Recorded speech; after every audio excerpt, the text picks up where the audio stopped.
Hey guys, Terronicle here, and this is my second attempt at recording this because I realized that I've been saying immature instead of mature the whole time.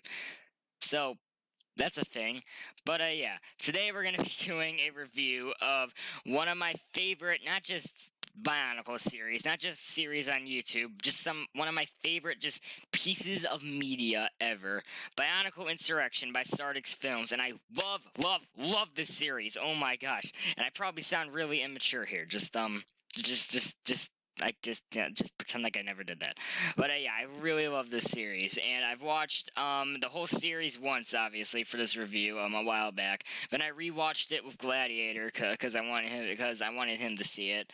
And yeah, we both enjoyed it both times going through, and yeah, I'm going to be doing a review on it. And just a heads up before this review, I am going to say that I try and keep my videos PG-13, but this is definitely a PG-13, like, rated, store series, not just because they say the F word twice, no, not just because, I mean, they do, but it's not just because it's because they discuss topics like suicide, torture, war, yeah, it's definitely very mature and very dark. And yeah, but he does it like well. It treats its like more mature story well. It's not like One Course Meal from SpongeBob where it has a suicide joke and it's trying to pass it off as the freaking intro of like the first half of the series is Sartix almost committing suicide. And yeah, it's definitely dark, but it does it well. So yeah. Don't think you're just gonna walk into it and then it's just gonna be like dark for no reason. No, it's dark and it like treats it well. So yeah. All right, and so I guess what should we talk about first? Last time I tried recording this, I talked about character design first, because when I think about this series, normally the first thing that pops into my head is Sartix's self-mock, which is the guy with the maroon, his jawler mask there. And, yeah, his character design, like, his mocks in the series that aren't, like, throwaway characters, I'll discuss that more in a bit. Yeah, the main character mocks are, like, I would, like, see these from, like, Cowan LLF, Shadow Gear. Yeah, his character design is really good. If they're main characters. Now, I know that Tectonic Films also is doing, reviews of the individual episodes of this series. And in his review for, I think it was episode 6, yeah, where Sartix is like talking to someone about if he can get them an army, Tech's like, oh, this guy had no effort put into his mocks, you can tell he's gonna die. And well, it's kind of mean to say, because I'm sure you had to like take at least 5 minutes to put the parts together. It is kind of true, because normally if you're gonna have a character die, you're not gonna waste that much time on like a really complicated mock for it. And yeah, it is kind of something that he kind of brought to attention to me.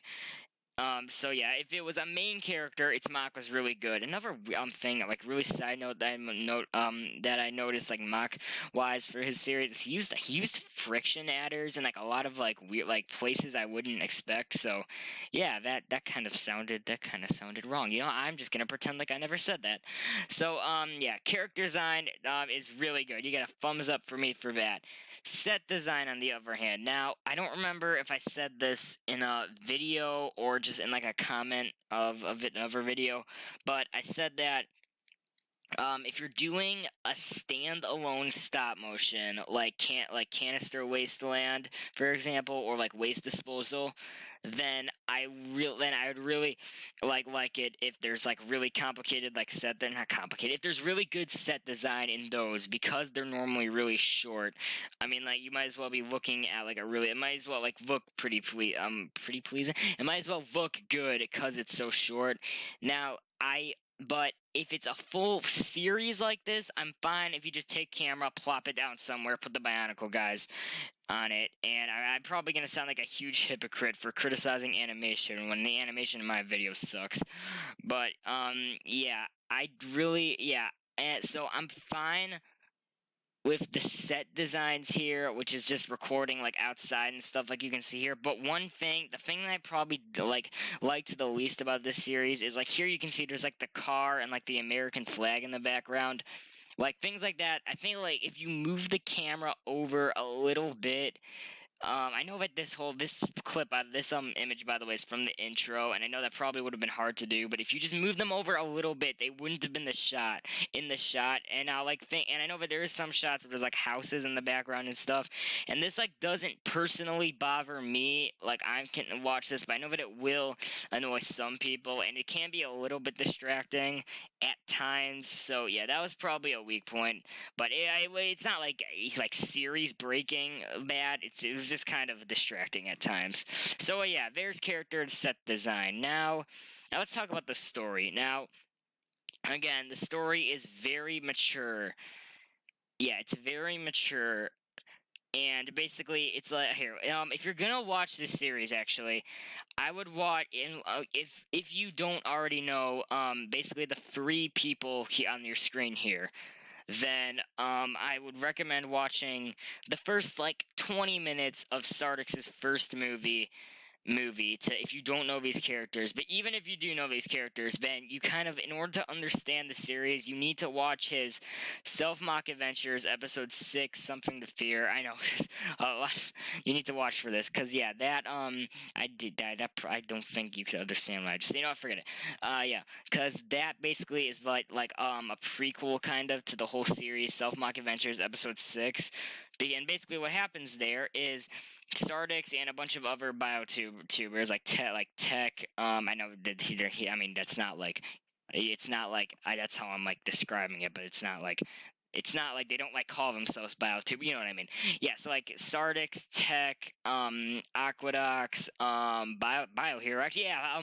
William Furno as Biohero was actually in this series. Yeah. So that, and I think I mentioned this in my I mentioned this in my Chronicles of Biohero review. Yeah, I originally discovered the Biohero character from this series, and yeah, they're all together having like a party and stuff. And then Sartix, Sartix's brother, who I would call evil brother, but it's kind of like, it's not really like that kind of like trope storyline. Brother who is evil, I would probably be a better way to say it. Okay, that made no sense. But yeah, he comes and he wants to collect a debt from Sartix, and the show is kind of like his authority. He does eeny, meeny, mighty, mo to figure out who he's gonna beat to death. Yeah, it's dark, but trust me, it does it well. And yeah, he lands on Hydrix, who's the person with the or the Bionicle mock with the Holly Mari mask. Yeah, and who is Sartix's wife. It lands on her, and he beats her to death. It's dark. Yeah, it's dark. Yeah, I said that this is more mature. So if you can't handle it, you probably left. So I don't know why I'm talking to you if you're not here. Forget it. And then Jackson, who is Hydrix's brother, who's the person there with the, was that the scroll? I just bumped him in my mic. Was that the scroll mask? No, it was like the buff up scroll mask there. Yeah, he tries to like intervene when he gets killed too. And then Tech also tries to stand up to him, and he gets beaten to death, but he's immortal, so he just came back. But yeah, so then basically the series is basically Sartix, and Sartix has like a whole army, by the way. He's getting like everyone to just go around and do like his dirty work, basically. That sounded, I shouldn't have used that phrase. But yeah, he's getting them to like murder people and stuff for him. Again, it is dark, but it treats it with respect, and that's why I love this series so much. And yeah, and then basically after he kills wait, no, Jackson was, that not Jack? No. Jackson was the other. So I forgot the guy with the scroll mask there. I have Chronicles of Biohero on the mind, so I forgot his name. That wasn't Jackson, was it? Okay, I sound so stupid right now. No, I think Jackson was the guy with the Voltex mask, and I think he was another YouTuber, wasn't he? One of Sartix's friends, actually. I probably sound like such an idiot now. But yeah, one of Sartix's friends, he tries to stand up to Sartix when he gets killed, and then that's basically the bottom line. And then, yeah, they start a revolution against him, and then Tech becomes evil, because that happens, and then we actually learn more about that in Tech's series, Adventure of Tech, with, by the way, that's going to be kind of hard to do a review on, because he still has episodes being made for it. And I'm not saying I don't want him to make episodes for it. I'm saying that I'd probably do like episodes 1 through 10 and review like every 10 episodes if I did that. I don't know. That's a different video. We're on Bionicle Insurrection right now. So yeah, story. again, it's dark and mature, but it treats it with respect, and that's why yeah, that's why I love it so much. So, let's talk about the animation now. The actual animation, like character movements, it's decent. Like it's kind of just average. It's kind of average. And what's one thing actually? One thing that that I was surprised by is how well he animated in the in like he has like 3 different intros for the series that are spread like throughout the series. In the final intro, versus this part where I think it's in the final intro in the final few episodes, there's a scene where he's walking like across like pavement, and I had no idea how you were able to pull that animation off so well, but you did it really good. And I mean, like, of course, it's not like Canister Wasteland or like any of the like Bionicle Gen 2 battle like good of like animation, but you know, it's good animation nonetheless. And yeah, and there is like some like live action shots used, and I will say actually those probably could have been integrated in a little bit well. Like you can see the shadow of like your hand a lot. I mean that again is like like a normal person probably wouldn't notice that, but I have to criticize everything. So yeah, I sound like such a douchebag right now. All right, here let's just go on to the final verdict. So yeah, over because this video is over 10 minutes now. So yeah, overall, Bionicle Insurrection, I love the series, and yeah, I'm so pumped up for season 2. By the way, I love how you're doing like the thing with like the themes for the character. And by the way, characters. And by the way, Sartix, you would if I could maybe do that too for like my series, have like each character have like a theme. I don't know if I need to. Yeah, if I could do that too, by the way, because that looked really cool. Could I? Because I don't want to get accused of copying you, but I thought that was a really cool idea. So, yeah, you're probably not watching this video, but whatever. So, yeah, overall, story 10. Oh, excuse me, I need to clear my throat. All right, sorry. All right, story. That was all right. Story 10 out of 10. Animation 9 out of 10. And presentation 9 out of 10. Overall 28 out of 30. Amazing job, Sartix, and I am super excited for season 2. So goodbye, everybody. Keep up the good work, Sartix.